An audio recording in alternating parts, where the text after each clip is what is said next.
की महिमा अपने आप में बहुत अनंत गुण है। सूर्य ग्रहण वाले दिन दान पुण्य सत्कर्म जप इन सब चीजों की बहुत बड़ी महिमा है। ये चंद्र ग्रहण और सूर्य ग्रहण पर किया गया सत्कर्म दान पुण्य यहां लिखा है अश्वमेध यज्ञ का पुण्य देता है। ये वह अश्वमेध यज्ञ है जो भगवान राम ने किया था, बहुत बड़ा यज्ञ था। लेकिन यहां कहा जा रहा है कि एकादशी उससे भी ऊपर है।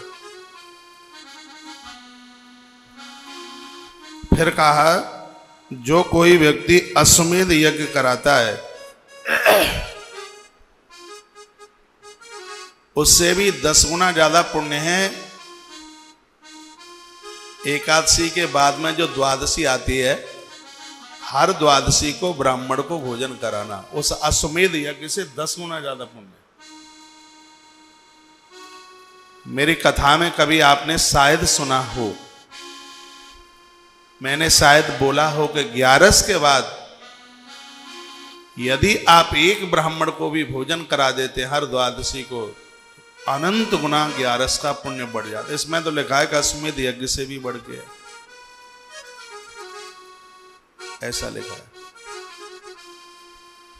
और क्या लिखा है इसमें? और इसमें ये लिखा है कि आप 100 ब्रह्मचारियों को भोजन कराते हैं। 100 ब्रह्मचारी, ब्राह्मणों के बच्चे। ब्रह्मचारी यूं तो हर ब्राह्मण को भोजन कराने का फल है, पुण्य है, लेकिन इसमें यह भी तो लिखा है तो वह ब्राह्मण 1000 और ये 100 एक बराबर का आ गया। इसलिए मेरी इन ब्रह्मचारियों के प्रति बड़ी श्रद्धा है। ये गुरुकुल के जो बटक हैं, बटुका, भारी श्रद्धा है। ग्रंथों में इनकी महिमा पड़ी है। ब्रह्म संयमित होकर के तीनों कालों में संध्या करके वेद पाठ करके आचरणबद्ध होकर के अपना जीवन आगे के लिए अग्रसर कर रहे हैं। तो क्या कहा गया उसके लिए? उसके लिए कहा गया कि अश्वमेध यज्ञ से भी बढ़कर उसका फल है। फिर लिखा है यहां पर 1000 ब्राह्मण 100 ब्रह्मचारी।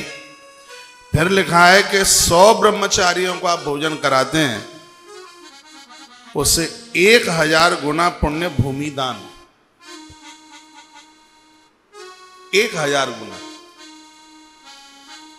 मेरे पास एकादशी की किताब है और मैं बिना पुराण के तो कोई बात, बिना प्रमाण के तो कोई बातें नहीं करता। इसलिए तो मैं आपको बीच बीच में बहुत बोल रहा था कि आप अपना ये भूमि दान का सहयोग आप 11 के लिए रखिए, एकादशी के लिए रखिए। ये थोड़ी है कि मैं कोई अपनी मन मुताबिक, कोई मन में ऐसी कोई स्वार्थ की बात है, मैं ऐसा बोल दूंगा तो आप सब लोग सहयोग कर देंगे। नहीं, सहयोग तो आप वैसे भी कर देंगे, तो ये सब बातें मुझे करने की जरूरत क्या होगी?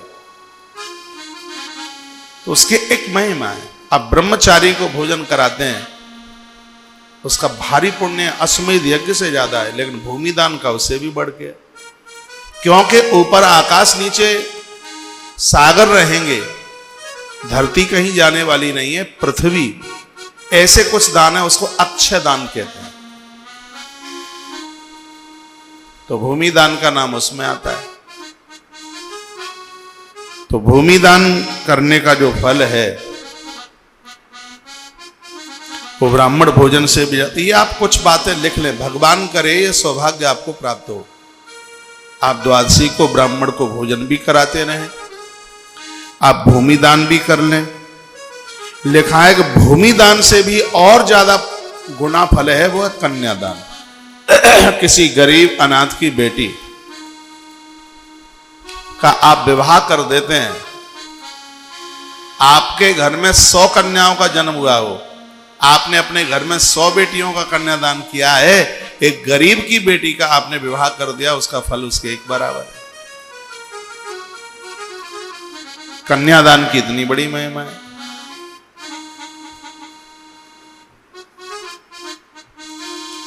फिर इसमें लिखा हुआ है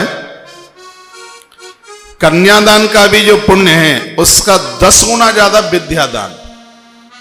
किसी गरीब के बच्चे को आप पढ़ा लिखा दें, उसको कपड़ा लत्ता की व्यवस्था कर दें, उसके भोजन की व्यवस्था कर दें, उसके लिए कॉपी किताब की व्यवस्था कर दें, उसके लिए फीस की व्यवस्था कर दें, ये विद्यादान कन्यादान से भी ऊपर बता दिया। इसलिए तो तुलसी वन आश्रम तुलसी गुरुकुल विद्यापीठ की स्थापना करके गुरुकुल चलाता है। ये सब ग्रंथों में पढ़ पढ़ करके, मैंने आपको तो बहुत बाद में बातें ये बताई, पहले उसके ऊपर खुद चलने की कोशिश की। यह बात मैंने 2011 की इसी निर्जला एकादशी के समय पर इसका ये महात्म्य में पढ़ा था। जेठ में एकादशी पड़ी, जैसे ही जुलाई आई हमें जाना था उज्जैन में राम कथा महाकाल भगवान परिसर में। शायद वो आपने राम कथा सुनी होगी, जिसमें बर्फ के शिवलिंग बना करके और उस राम कथा में अद्भुत महाअभिषेक किया था।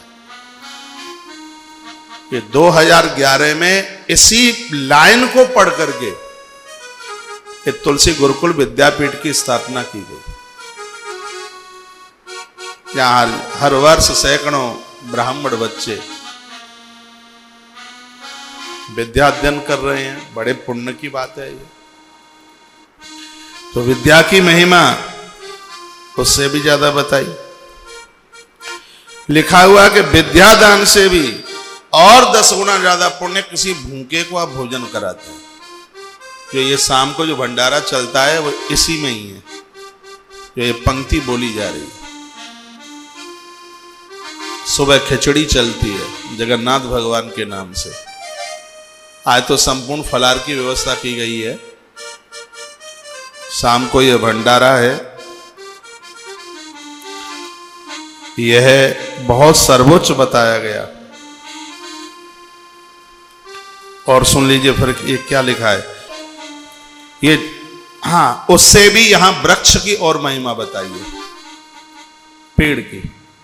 यहां लिखा हुआ है कि एक पेड़ लगाना 10 पुत्रों का लालन पालन जीवन भर के बराबर। ऐसा महाभारत के वन पर्व में भी लिखा है। वृक्ष की इतनी बड़ी महिमा। ऐसा बताते हैं यदि किसी को संतान बच्चे ना हो या बच्चे हो वो धोखा दे दें, यदि किसी ने अपने हाथ से वृक्ष लगाया है तो अपने दाता की मृत्यु के बाद वह वृक्ष कोई न कोई रूप धारण करके गया जी में पिंडदान करने को जाता है। ऐसा महाभारत के वन पर्व में वृक्ष की महिमा में ऐसा लिखा है।